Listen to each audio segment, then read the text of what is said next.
All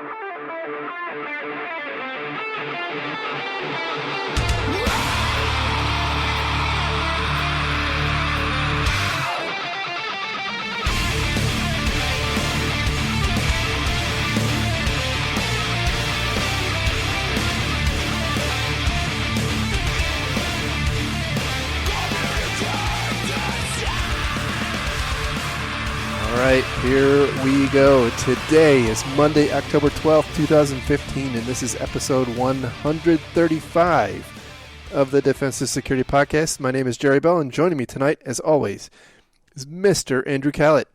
Hello, Jerry. How are you, sir? I'm doing awesome. How are you?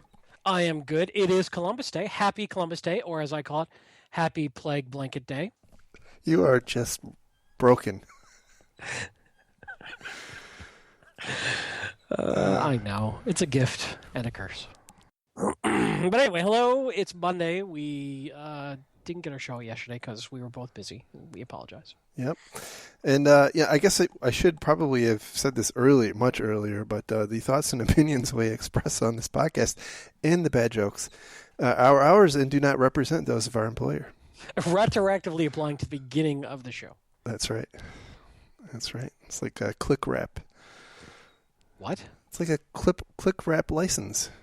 You know, you got to open up the package to get the license. Oh, I see. Yeah. I thought you meant rap as in rapping. No. Like rappers on 8 Mile rapping, and I was very confused. I thought click rap was some sort of new style of rap that I wasn't aware of because I'm old. That is an opportunity for an adjacent market for our podcast now, isn't it? Because you have kids, so you might be in with the hip things that kids today say, like he's a righteous dude, but I'm old and I just don't know. He's a righteous dude. Yes, that's exactly what they say. That was a very meta joke. Hopefully somebody out there gets it. All right. Yep. All right. Let's burn in time. Sorry. Let's go. Yeah. So before we get started, I did want to point out that one of our listeners at Rothgar pointed out that our story regarding Ashley Madison's You were wrong. Fine, I was wrong. You were so wrong. We said that Ashley Madison did a bad job of implementing bcrypt when, in fact, as Rothgar points out, they actually implemented bcrypt properly. It was that they had badly implemented their MD5 session keys, which once those were brute forced, you really didn't need to reverse. Once again, proving two things. One, doing crypto right is hard. And two, you were wrong. This will come up on your review, sir. Oh, man. Not again. It's true. All right. So, this may hurt your opportunity to move to director of podcasting. I was so close. If it makes you feel any better, I've got to admit I was wrong a little later myself. However, it was under the best of intentions. So, fair enough. The first story comes from Data Breach Today, and the title is "Report USPS Workers Vulnerable to Phishing Scams," which I guess is really big news. The Inspector General did a phishing simulation and found that 25% of those selected for the test clicked on the links, and very few of them actually then reported these links to their CSIRT team. Overall, 93% of the population did not report the email as they were required to, and interestingly, of the people who clicked on the links, only 4% had completed their mandatory security education, which, if you have 4% and it's mandatory, I'm not getting the math there. Well, be careful there. I don't know that it was mandatory at the point that this has happened. That's a fair point. Yeah, it was optional security awareness training. Aside from those folks in the IT group, it sounds like. You know, what struck me with those numbers, by the way, is that 25% is pretty industry standard. And I think the post office representative actually said that. And, it certainly resonates with me at a point when only 4% had been trained. So, I kind of wonder what the marginal benefit of training is. So, after they implemented their new training program, I wonder what the new numbers are, or what will be. That's a very, very fine question. It's something that we've debated a lot on this show is how effective is security training? And certainly it has some level of effectiveness, but where is the value of diminishing returns? At what point does it fall off and you are now wasting money on awareness training and wasting time? And, can you train everyone to a level to avoid it? My answer is no. I think you're still going to need technical controls. And I think it has to do with human psychology, and I think it has to do with phishing. And I think that the bad guys will continue to find ways to make that enticing.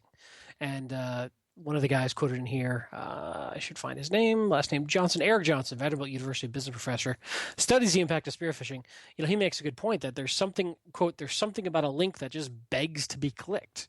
Johnson says, I think we're all in a hurry, and if it's remotely intriguing, people just click. And this reminded me of something that we're hearing right now about how quickly our attention can be diverted by instant messages and text messages, and that there's a sense of instant gratification that we get, and that there's a psychological response we get when we get one of these sort of instant messaging or social media responses or whatever it may be.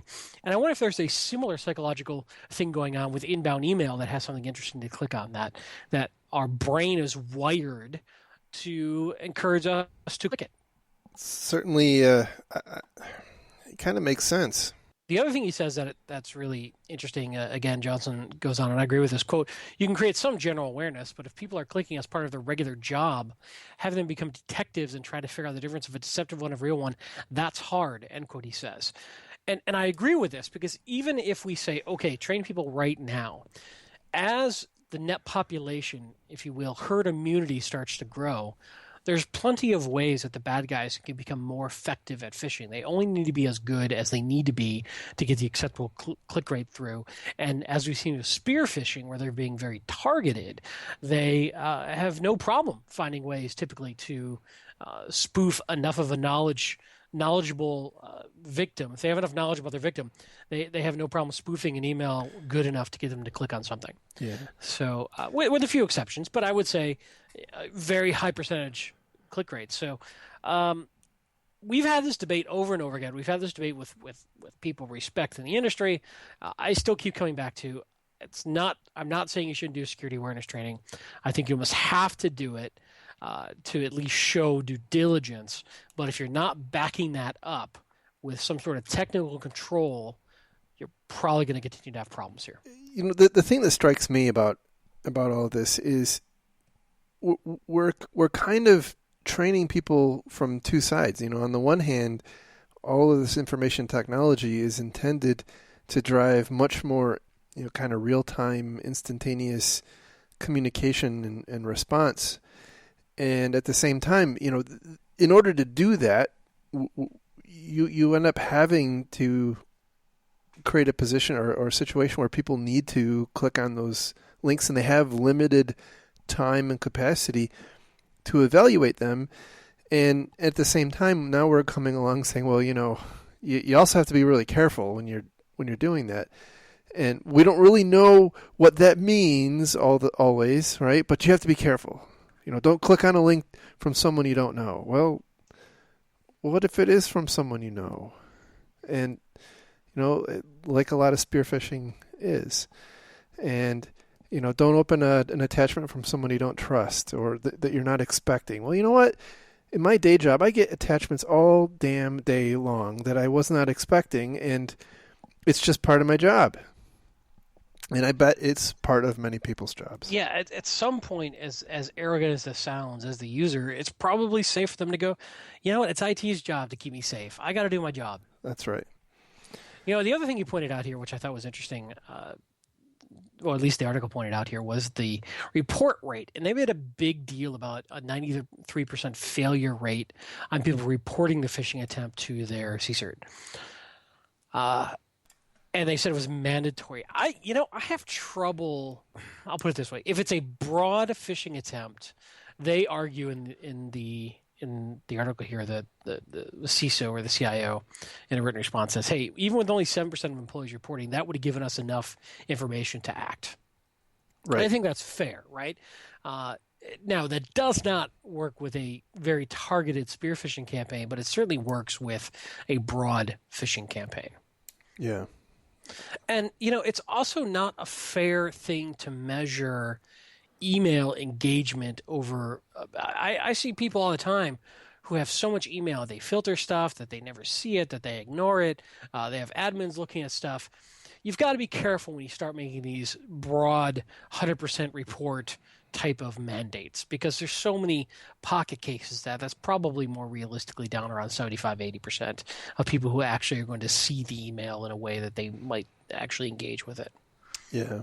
Yeah, that's a good point.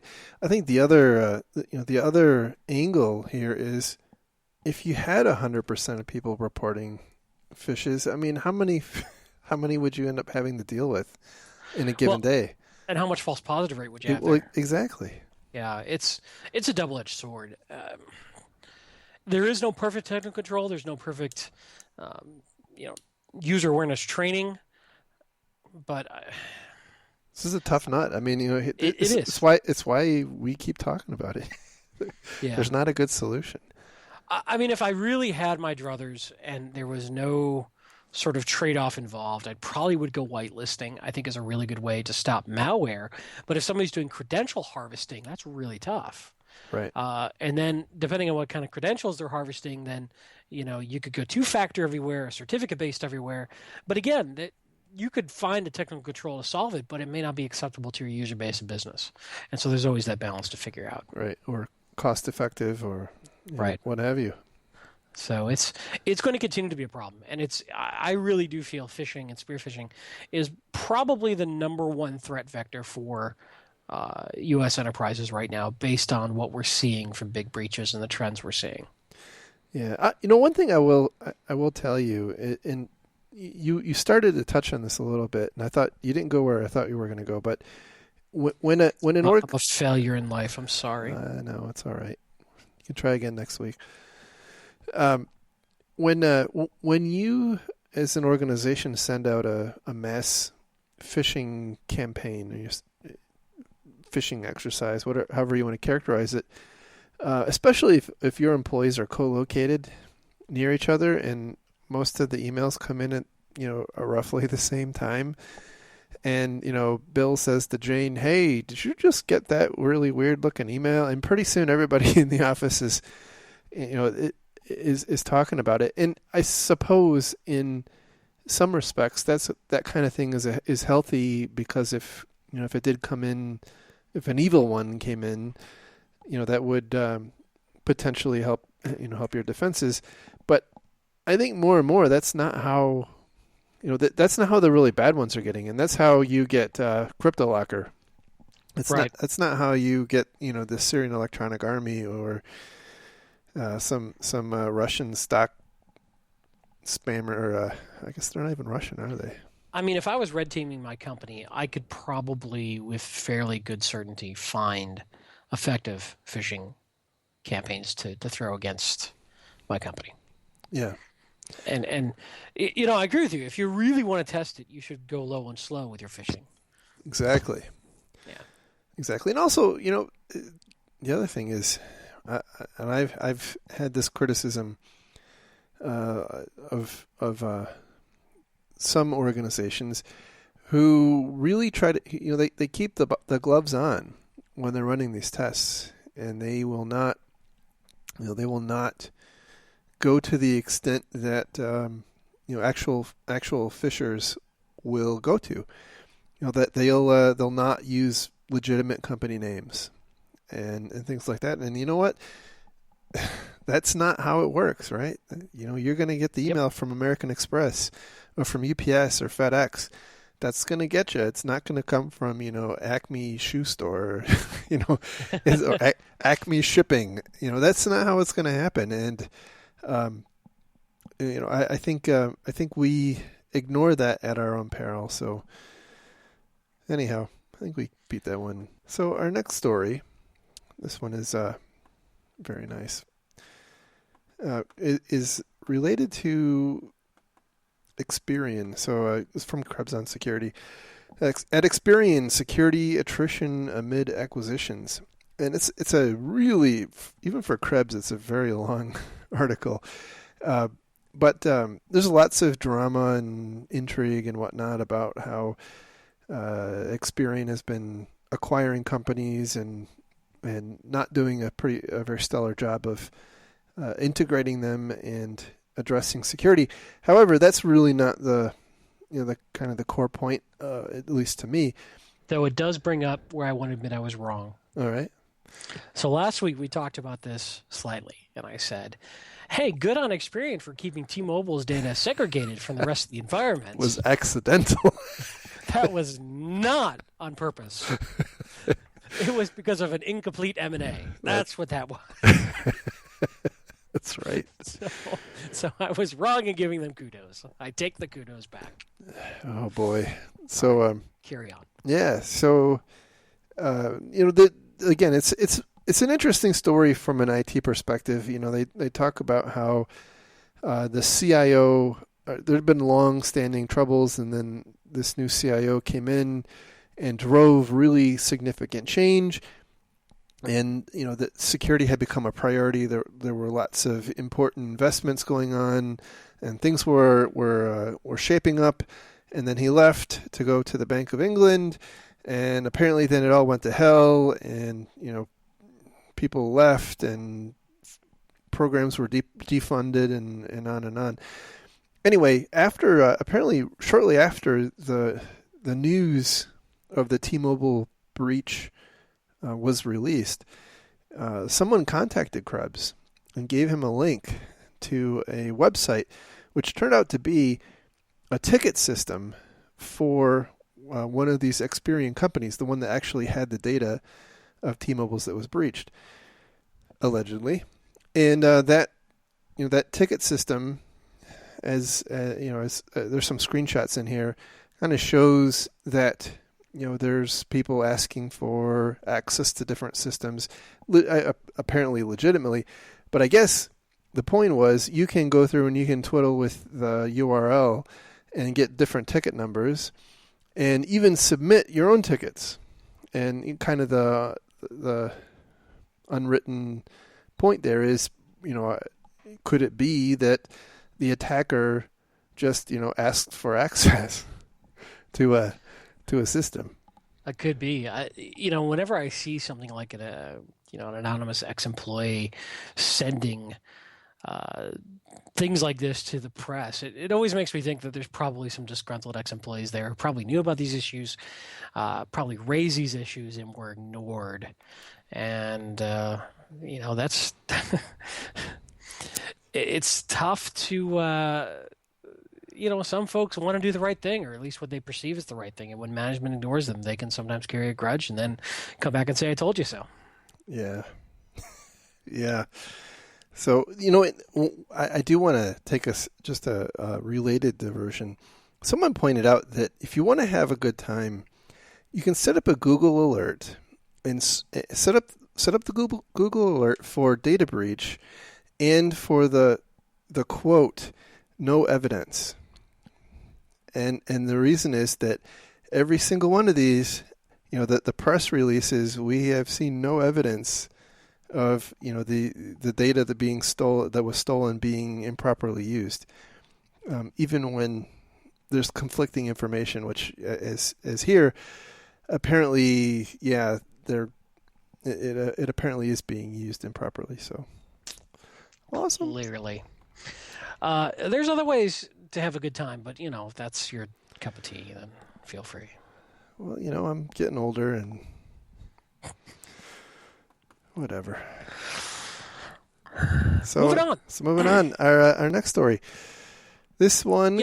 Before we do move on, I do want to say that I've been involved in a lot of M&A, and I've been involved on the IT side of a lot of M&A, and I will tell you, it is something that I've seen most organizations do a terrible job at. They really, if there's one piece of advice I could give on M&A, is normalize your IT operations and security operations as quickly as possible. It will be painful. It will suck. But rip that Band-Aid off. It's better than lingering with disparate systems and disparate everything forever and ever. And I just don't think organizations focus on it and care enough. And I tell you, it drives IT and security folks absolutely batshit crazy. I completely agree. I have seen a lot of M&A, and I rarely see it go well. And it just seems like in most cases, the acquired, I don't know if it's some political or personality kind of stuff, right? But they view it as a special snowflake. We don't want to change it, and ultimately they are going to change it, and they just wait way too longer generally than they should, and it creates lots of problems. So I agree. Get it done. Things linger. Get it done. They slip through the cracks. You forget about systems out there. They're not covered by your normal system architecture and normal, kind of asset inventory, your normal everything. And it's just, it doesn't help. Yeah. All right. So our next story comes from Data Breach Today as well, and the title is E-Trade Dow Jones Issue Breach Alerts. So, interestingly, if you recall on last week's podcast, we talked about Scottrade, and there was a very foreboding statement in there, which I mused about how I think the FBI said something like Scottrade and a number of other financial institutions were impacted, and I wondered, well, when are we going to find out about those other ones? Well, apparently we just did, or at least some of them. So there's a little more intrigue in this, though. E-Trade, these are not like spectacularly large breaches, though. So E-Trade apparently had 31,000 customers impacted, and it's things like, let's see. Oh, of course, there was no evidence that the sensitive information was being used, which included, by the way, passwords, social security numbers, and other financial information. But what I found particularly interesting in the E-Trade case was they actually found out about an intrusion, I'll call it, in 2013, did their own investigation and determined that there was nothing stolen. However, the FBI apparently recently came back to them and said, yeah, you did actually have some stuff stolen. And so it's not very clear to me if they've gone and reinvestigated and found, the evidence they missed the first time around, or exactly how they narrowed down, centered on this 31,000 number, because I'm assuming they have a lot more than 31,000 customers. But, there you have it. In the case of Dow Jones, their breach ran from August 2012 to July 2015. While they have 2.4 million subscribers, they believe that only 3,500 individuals were impacted. So, again, the story to me on both of these, other than it's kind of interesting in relation to the Scottrade breach, is, it's kind of like the Schrodinger's cat story. It's you don't know that you've been breached until somebody's told you, and it kind of goes back to that whole absence of evidence is not evidence of absence. Indeed. And so, if you do an investigation and you don't see the smoking gun that someone stole your data, it doesn't necessarily mean that it didn't get stolen. Yeah, absolutely. And it's kind of like having a company come in and do an audit, and if they don't find any evidence of malfeasance going on in your environment, doesn't mean there isn't. Just maybe they missed it. Right. They didn't put their thermometer in the right place. Ew. Ew. But all that being said, something interesting appears to be going on. There appears to be a trend here in terms of going after financial customers' contact information. The other thing that's interesting is if they're going after just contact information to build a database, how would you know if that was really being exploited or used for some other reason? A lot of people, credit card is a credit card. You can pretty much correlate back where there was a common point of usage and a common point of data collection.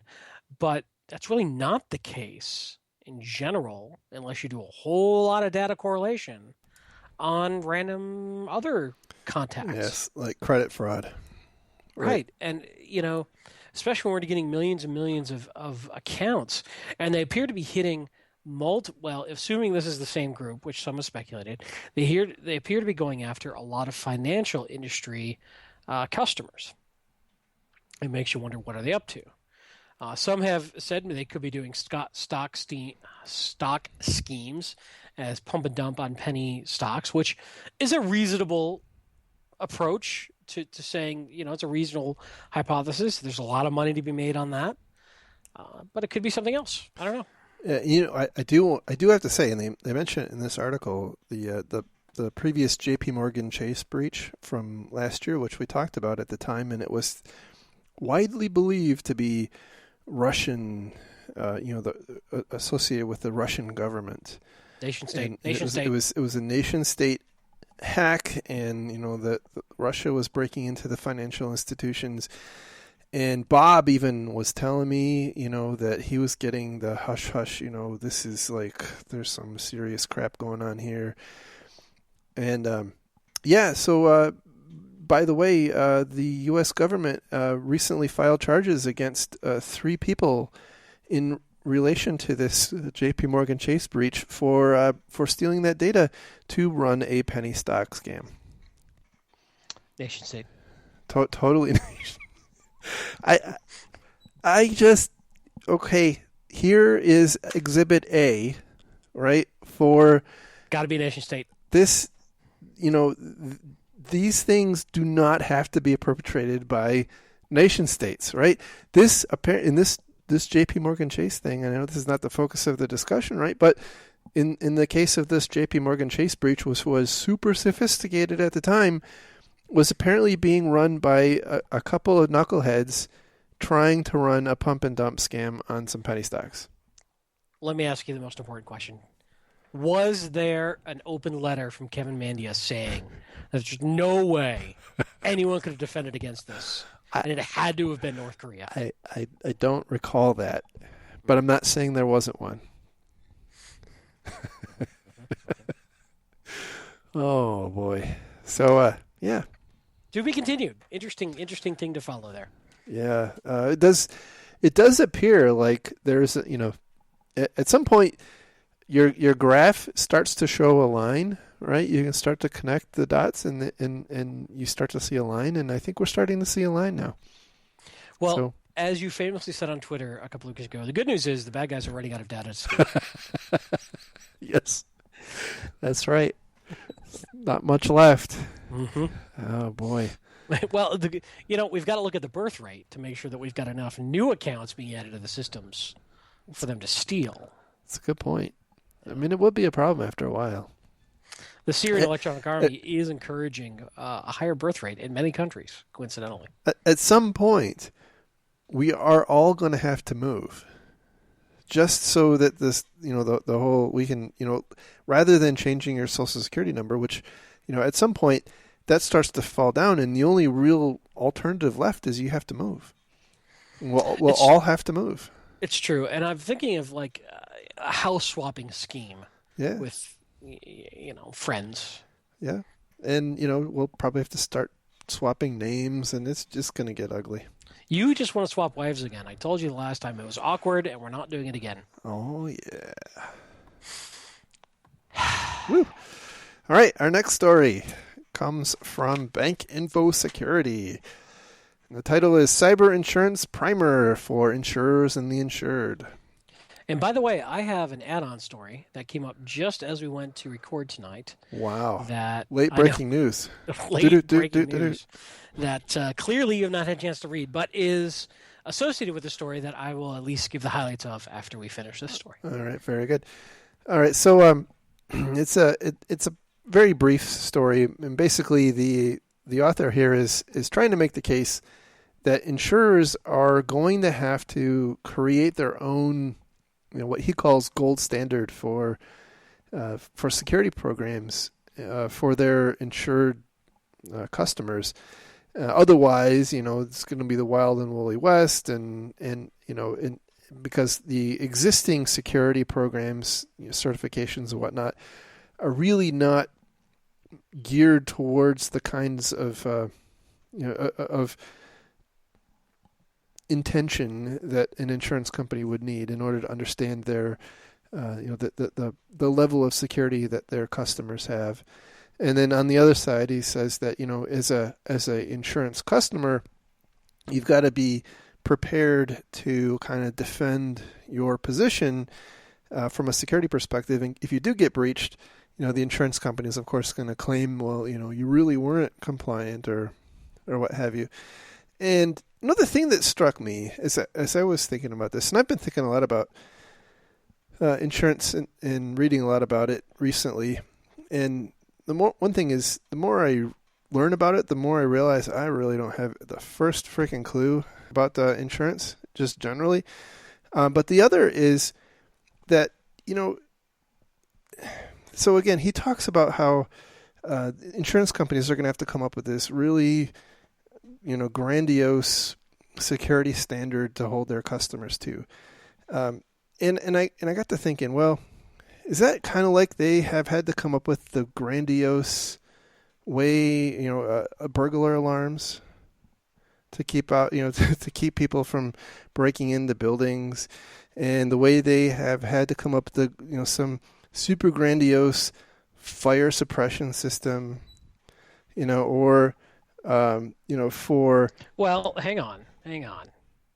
So there's a whole lot of disparity in those examples. So just to nitpick. All right. So if you look at it in a physical theft world of burglar alarms and theft, there is a statistical run rate of theft that can be calculated that is limited by the number of thieves in the area, which is not the same as people online who can leverage one bad guy's actions to hit thousands and thousands and thousands of, in this case, homes, right? Only one bad guy can only break into one home at one time. Online, I can break into thousands.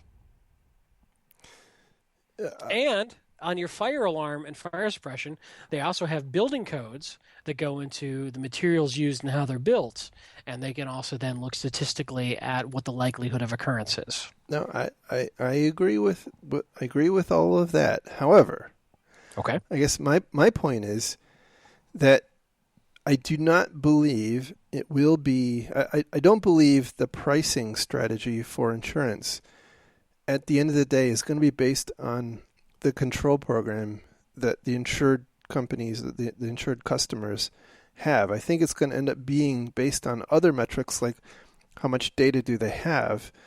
And so you're not going to get discounts for having quote unquote FireEye installed. I don't think so. And I think the reason is now this is, I'm talking out my rear end here, right? But and I'm admitting it. But I strongly suspect that at the end of the day, there's not going to be a significant correlation between companies who actually get breached and any particular security technology or program. Because wow. I know. Heresy, isn't it? So you're saying everything we're doing to stop breaches is pointless? No, that's not what I'm saying. But I wanted to extrapolate for and exaggerate for effect. But you're saying for the insurance industry, they won't be able to find any correlation between things that they can easily audit. Exactly. Breach likelihood. Right. And at the end of the day, they're in to make money. They have to come up with a pricing strategy and how they're going to charge their customers for insurance, how much they're willing to insure, and on and on and on. And I'm saying that based on everything I've been reading, I'm not convinced that the control posture is going to have obviously if they don't have anything, that's not a great thing.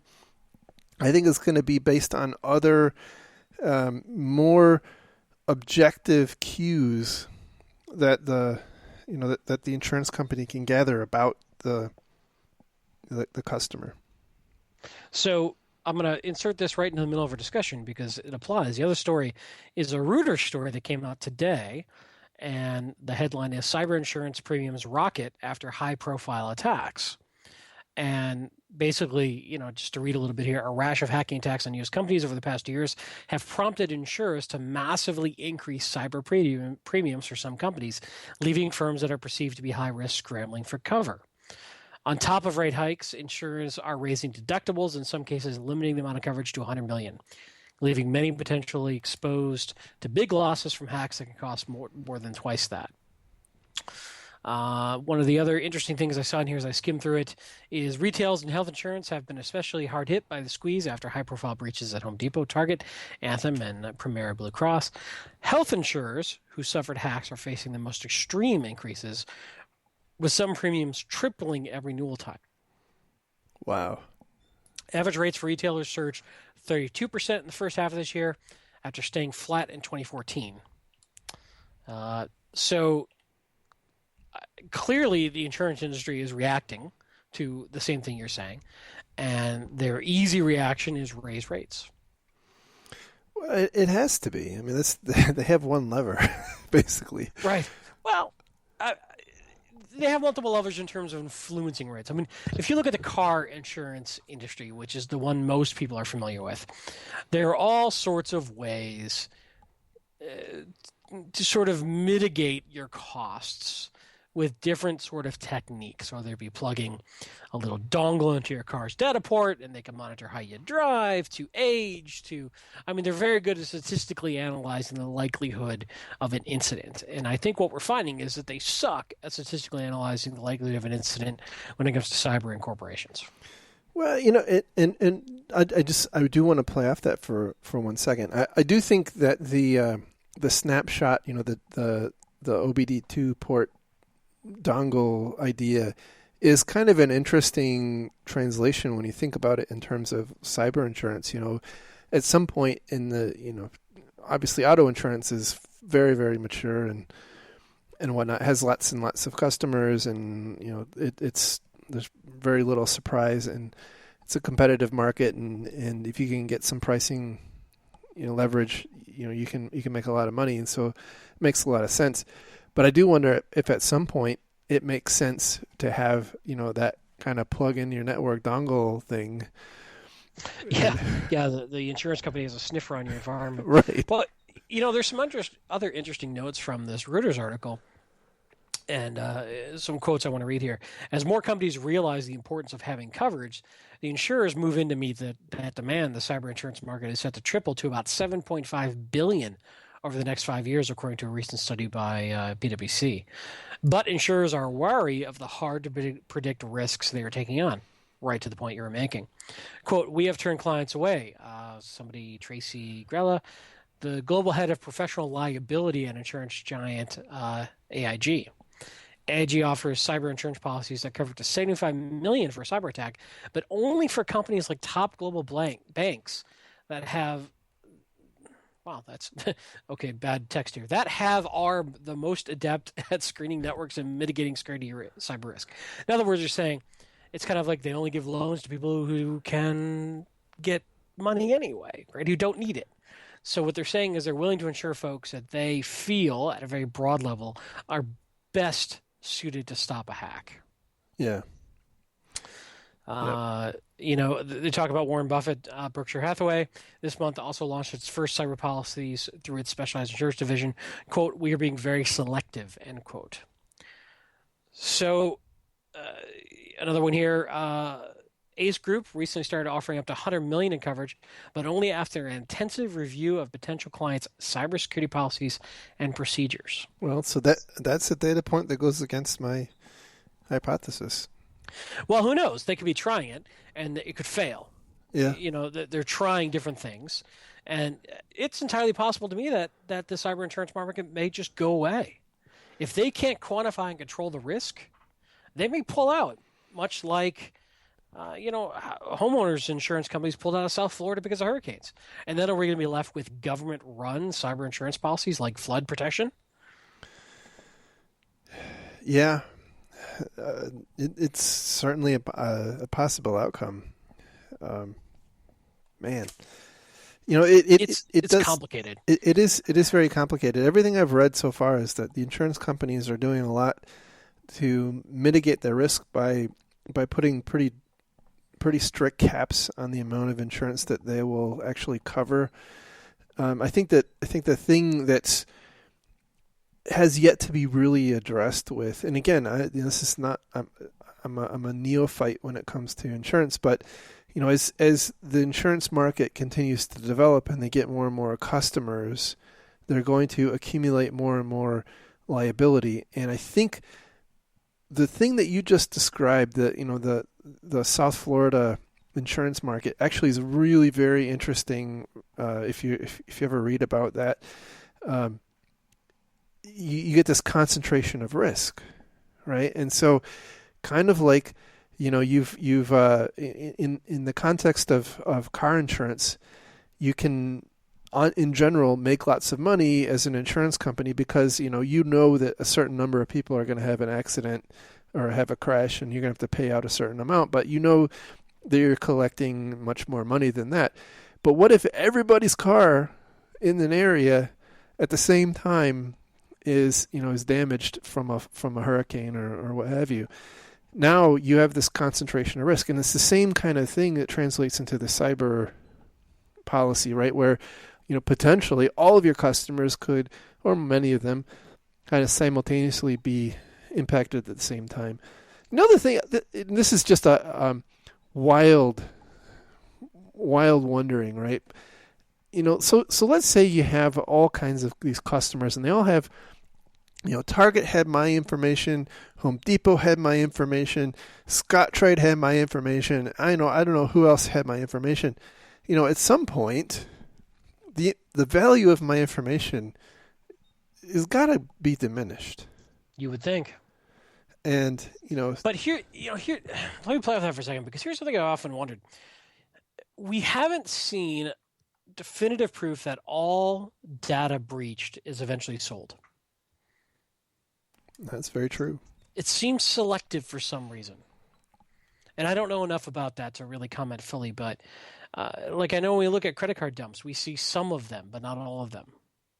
Right. So I don't know. Anyway, go on.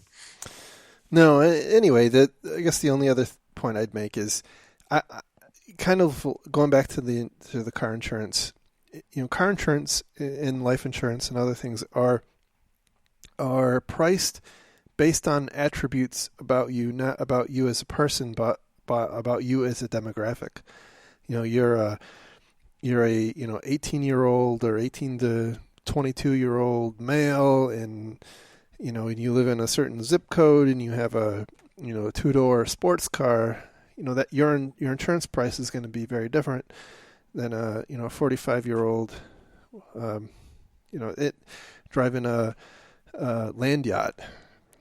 And it's just the way it is, because they know, they don't go to an individual driver and administer, driving tests to individual people. Yeah. So one other thing that I noticed here too that I thought was interesting from this Reuters article was offering advice. So speaking specifically to the retail section, retailers shopping for cyber insurance are coming under pressure to secure their payment systems, just as homeowners are encouraged to install locks on doors and windows. Insurers are promoting newer technologies for securing payment card transactions that exceed credit card companies' requirements, such as tokenization and end-to-end encryption, said Ben Beeson, a partner with broker Lockton Companies. Retailers that don't do that today are going to struggle to get insurance, Beeson said. Interesting. But the stringent conditions on coverage could lead to the next chapter of the cyber drama, courtroom battles, which I think is very true. I know we spend a lot of time on cyber insurance on the show. It's probably not necessarily relevant to a lot of our listeners because they're down in the trenches, fighting technical issues and such. But it is a fascinating area that is evolving rapidly, and I really do think more and more companies are probably going to, at least as executive levels go, we can't win. Let's just insure against the loss. Right. Yeah, well, I mean, I think at the end of the day, it's potentially a prudent business call. I mean, you end up you take out business continuity insurance or business interruption insurance, and you take out fire insurance and theft insurance and D&O and E&O. It's just something that you do, and I think that it's not going to be that much different in the cyber world. So, indeed. Anyway, moving on to our last story. This one comes from CSO, and the title is Near Flawless Social Engineering Attack Spoiled by a Single Flaw. And the story here is in some unnamed company. Their comptroller received a email from their CEO, and it basically said, "Hey, this attorney who's working on acquisitions for us is going to be contacting you, and I'm authorizing payment to him. Cooperate and blah blah blah." And apparently he signed it in a very odd way. He used his real name instead of his name is Richard, but normally he signs his emails Dick. And the comptroller picked up on that, and I guess picked up the phone and said, "Hey, did you called the CEO and said, 'Hey, did you send that?'" And in fact, he did not. It was a fish, and apparently it was a fish that was intended to enable this fraudulent attorney to start sending invoices and stealing money that way. And what was interesting to me is that okay, here's a case where hey, it worked.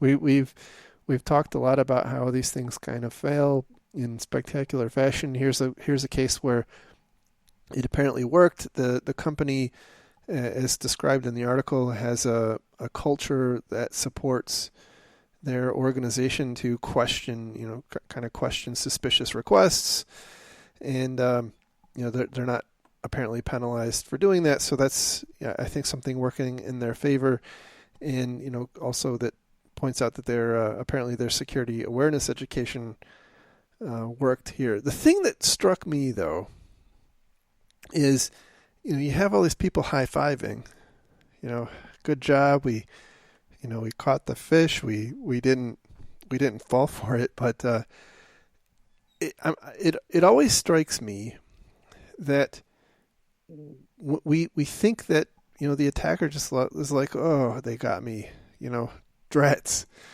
I'm gonna go home and turn my life around," and that's not probably what's going on. Yeah, absolutely. They'll just move on to the next target. Or next tactic at the same target. Right, that's true. Wait a month and come in a different way. Right. That's very true. The other thing that struck me is when you read this email, or when you read this article, the attacker had the email template. He knew the format and the kind of grammatical style of the CEO, and apparently knew quite a lot about it. But oh, by the way, his email account was definitely not compromised. One thing I do wonder is, how does an outside attacker, get that level of knowledge, right? And that's not. There's really no treatment of that in this particular story, but that is something that kind of raised the hair on the back of my neck. Is certainly are they monitoring carefully and closely? Have they breached the mail server somehow? Exactly. Yeah, which would make sense if you're really committed to doing a proper fish. You need to understand business practice and who's who. Yeah, and it's pretty clear it seems like they had done a lot of reconnaissance on this particular company. So I had one other thought that I had jotted down in my notes on these two phishing stories that we talked about tonight. I again, much like you on cyber insurance and me, I'm talking out of my ass on this, but we seem to want to treat all employees as equal, and they're all equally capable of absorbing the training and doing security awareness training in one size fits all. But I wonder about that, and I wonder if that's a false assumption.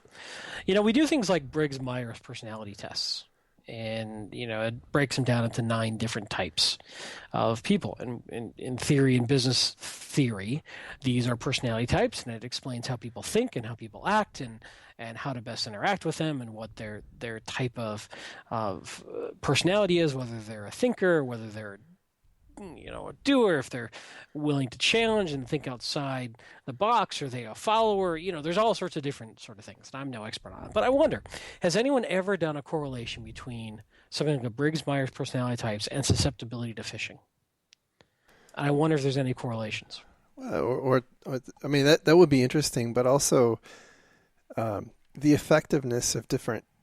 Is there an opportunity to target different kinds of training at different types of people? Exactly. That's my next sort of thought on that is, you're right on, is, okay, now that you know somebody's personality type, how do you target their personality type of training where you say, I know that you're the type who likes to get along, and that, there's a nice way to say this, but you inherently don't challenge authority as part of your personality type. However, here's a scam that plays against that and turns that strength of yours into a weakness.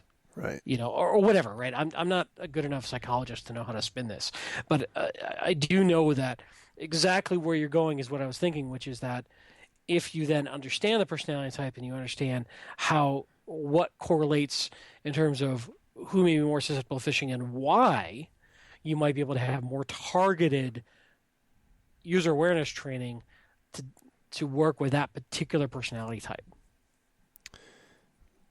Makes a lot of. I mean, intuitively, it makes a lot of sense. I think it's probably going to come down to cost at the end of the day. Yeah, and I have no idea. There's probably other folks who've looked into this. I'll probably get letters from listeners going, "Yeah, some guy at Harvard did a study on that, and you're stupid," and stuff like that. It's just typical email I get, but it's certainly something that came to mind as I was thinking about it. Because at the end of the day, phishing is a psychological thing. And everybody's psychology is a little different, but we can lump them into certain types of categories.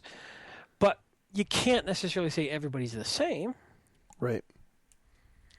And of course, there's different susceptibility based on level in the organization. There's different susceptibility based on workload and all sorts of stuff. So, I don't know. I think we're going to have to get more sophisticated in our fight against phishing than we are today. There's no question. It's just going to get worse until we change something dramatically. I don't know what that is. Maybe this is an opportunity. So anyhow, that was just my random thought. That was good thought. Nice job. Yeah, you say that to all the co-hosts. That's true. Anyway. All right. So that is our show. Thank you very much for listening, as always. And if you have any comments or questions, send us an email to info@defensivesecurity.org. You can find the links to all the stories we talked about in our show notes on our website, www.defensivesecurity.org. You can follow the show on Twitter @DefensiveSec. You can follow Mr. Kellett on Twitter @Lerg. That's Lerg. And me on Twitter @MaliciousLink. And by the way, if you're not on Twitter, it's a great place. I mean, yeah, you can lose a lot of time. I'm not denying that, but it's a great place. There's lots of InfoSec community. If you are kind of new to the information security community, that's a great place to hang out and meet people. Just try not to get sucked into some of the, I dare say it, drama. I said it. There is a wee bit of drama out there. Yeah, I said it. All right. And with that, we will talk again next time. Thanks again. See you guys. Bye. Thanks. Have a good week. Bye.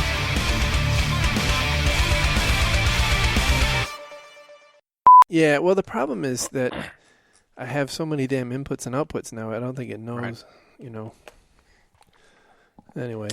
It's kind of like your mom. Lots of inputs, lots of outputs. Oh, my goodness. Stupid Windows. Stupid Skype. Stupid Skype. Damn it, Bill Gates. How dare you give us free software? I mean, I don't know what I mean, but damn it. I want to be angry. that resonated with me. Oh, for Pete's sake. Why do I do this? Hang on. I don't know. I've been asking that for years. Yeah, 135 times, in fact. I don't know why you keep inviting me back to the show, to be honest with you. All right, so... I just figure it's a running joke somewhere now. We'll have the intervention soon, yes. Bye-bye. Bye-bye now. Bye-bye. Bye-bye. Bye-bye. Bye-bye. Bye-bye. Bye-bye. Bye-bye. Bye-bye.